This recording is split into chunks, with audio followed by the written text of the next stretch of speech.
পাহাড়ের ইন্টারলকেটরি নিয়োগ হয়েছে আমাদের ভারত সরকারের পক্ষ থেকে, সেই বিষয়ে আজকে আমরা বলছি না, আমরা তার সঙ্গেও আলোচনা করব।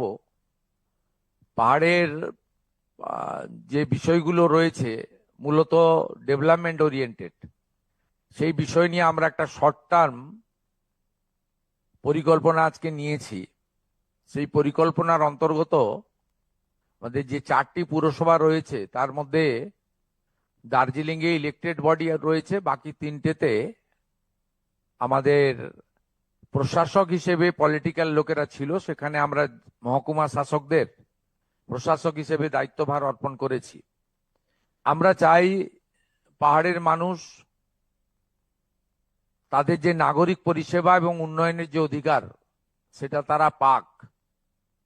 আপনারা আশ্চর্য হয়ে যাবেন শুনলে, গত অর্থবর্ষে 25-26-এ পাহাড়ের জন্য জিটি এর জন্য 180 কোটি টাকা বরাদ্দ দেওয়া হয়েছিল, কিন্তু তারা ইউটিলাইজেশন দেননি।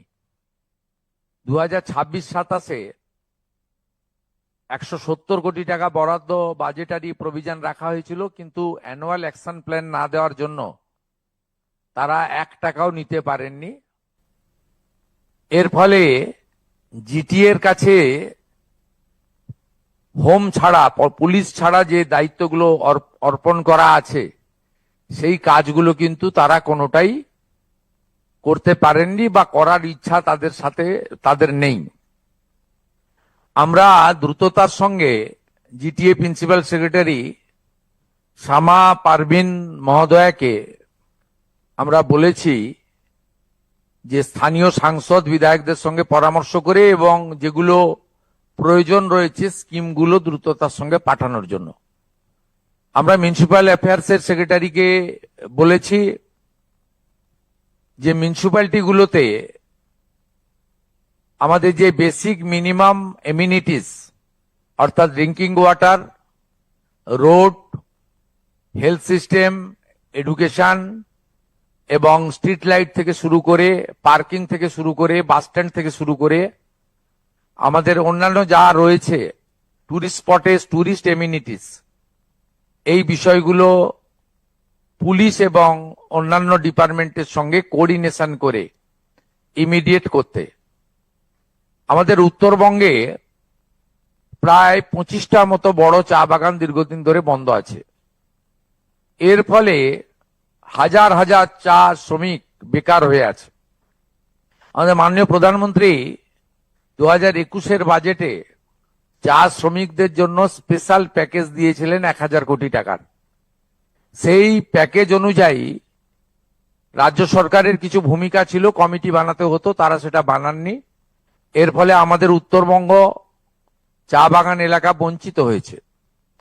ইতিমধ্যে আসাম সরকার এই কর্মসূচির সুযোগ নিয়ে তারা 370 কোটি টাকার কাজ করেছেন, কিন্তু আমাদের গত সরকার বন্ধ চা বাগানের শ্রমিকদের প্রতি উদাসীন ছিলেন, যেহেতু তারা তাদের ভোট দিতেন না, তাই তারা এই সুযোগটা নেননি।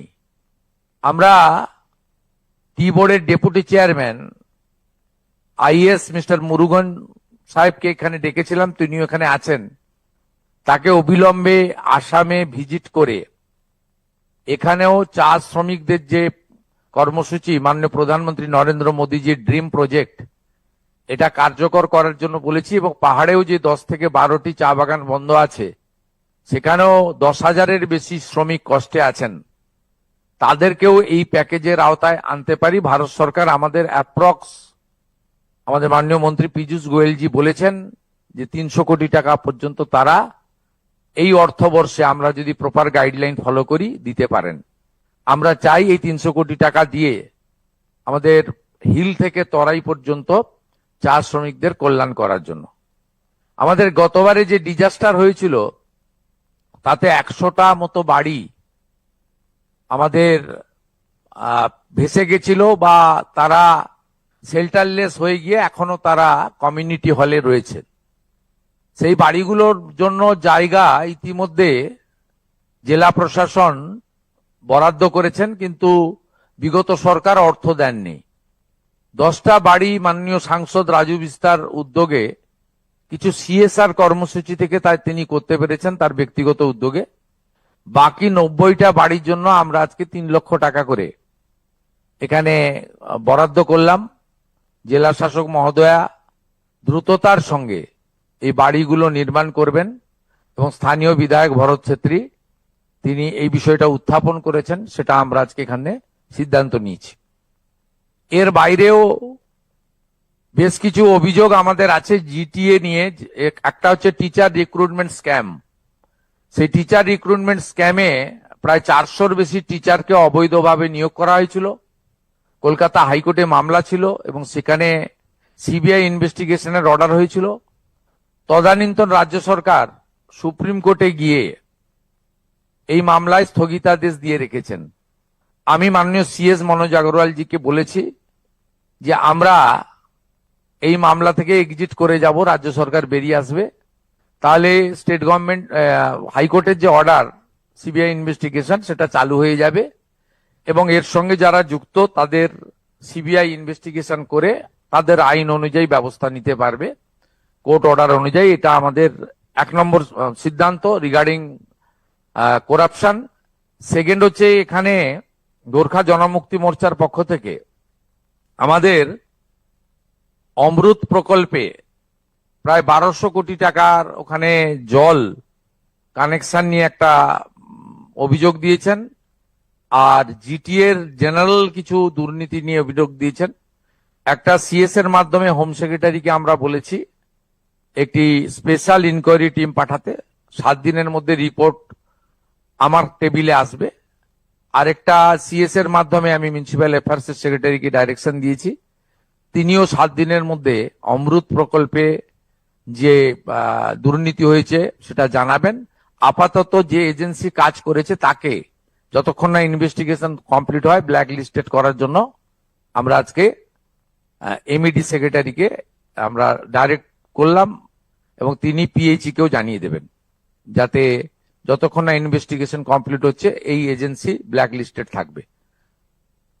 এর সাথে সাথে আসন্ন বর্ষার মরশুমে প্রি মনসুনের যে কাজগুলো গুরুত্ব দিয়ে করা যায় তার কথা বলা হয়েছে এবং কালিম্পংয়ে একটি মেডিকেল কলেজের জন্য ডিএম ম্যাডাম জায়গা ইয়ারমার্ক করবেন, বিধায়ক সাংসদের পরামর্শ নিয়ে একটি ডিপিআর বানিয়ে দ্রুত পাঠালে ভারত সরকারের যে কর্মসূচি রয়েছে কস্ট রেশিও সিস্টেমে, সেই সিস্টেমে আমাদের যে 4টি জেলাতে এখনো মেডিকেল কলেজ হয়নি তার মধ্যে কালিম্পংয়েও আমরা একটি মেডিকেল কলেজ করতে চলেছি। আমি 3 জন বিধায়ককে পরামর্শ দিয়েছি অবিলম্বে এডুকেশনাল ইনস্টিটিউশন, ট্যুরিস্ট শেল্টার এবং আমাদের হসপিটালগুলো আপনারা ভিজিট করুন। যেখানে যেখানে যেগুলো দরকার, বিশেষ করে হেলথ সেক্টরে ডক্টরস থেকে শুরু করে সিনিয়র নার্স, জুনিয়র নার্স থেকে শুরু করে হেলথ মডার্ন ইকুইপমেন্টস যেগুলো আমরা এক্ষুনি দিয়ে দিতে পারি উইদিন ফর্টনাইট, তার জন্য তালিকা তৈরি করে তারা থ্রু ডিস্ট্রিক্ট ম্যাজিস্ট্রেট হেলথ ডিপার্টমেন্টে পাঠাবেন, সেটাও আমরা করব। ফাইনালি আর কথা না বাড়িয়ে, অনেক ডিসকাশন হয়েছে, আমরা পাহাড়ে গিয়েই বলবো।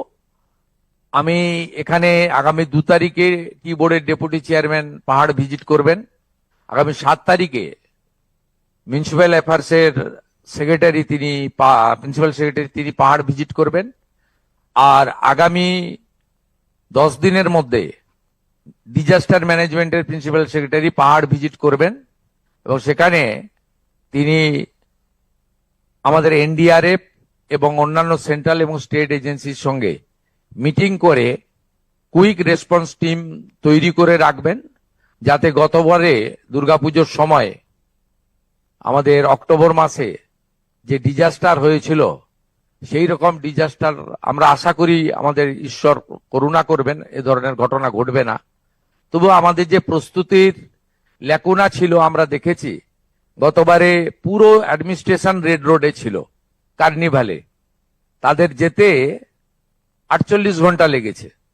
ঠিক আছে, তখনকার মুখ্যমন্ত্রী কার্নিভালে তিনি পার্টিসিপেট করবেন ঠিক করেছিলেন, কিন্তু সবসময় পলিটিক্যাল লোকদেরকে যে সঙ্গে সঙ্গে যেতে হবে এমন কোনো কথা নেই। আমরা দেখেছি যে পাহাড়ের প্রতি অবহেলা, chief secretary, home secretary, DGP সবাই রেড রোডেই ফেস্টিভ্যালে পার্টিসিপেট করেছেন। পাহাড় অবহেলিত হয়েছে। 48 ঘন্টা পরে স্টেট গভর্নমেন্টের অ্যাডমিনিস্ট্রেশন মানে সিনিয়র অ্যাডমিনিস্ট্রেটর যারা, তারা পাহাড়ে পৌঁছেছেন। তাই এই ধরনের ঘটনা যাতে পাহাড়ের সঙ্গে না হয়, এটা দেখা আমাদের কর্তব্য। সেই জন্য ডিজাস্টার ম্যানেজমেন্ট সেক্রেটারি এখনই যাবেন এবং প্রিপারেশন নেবেন। এটাই ছিল আমাদের আজকের নির্যাস বক্তব্য। আপনারা দেখছেন সময় বাংলা, সময়ের সাথে সবার পাশে।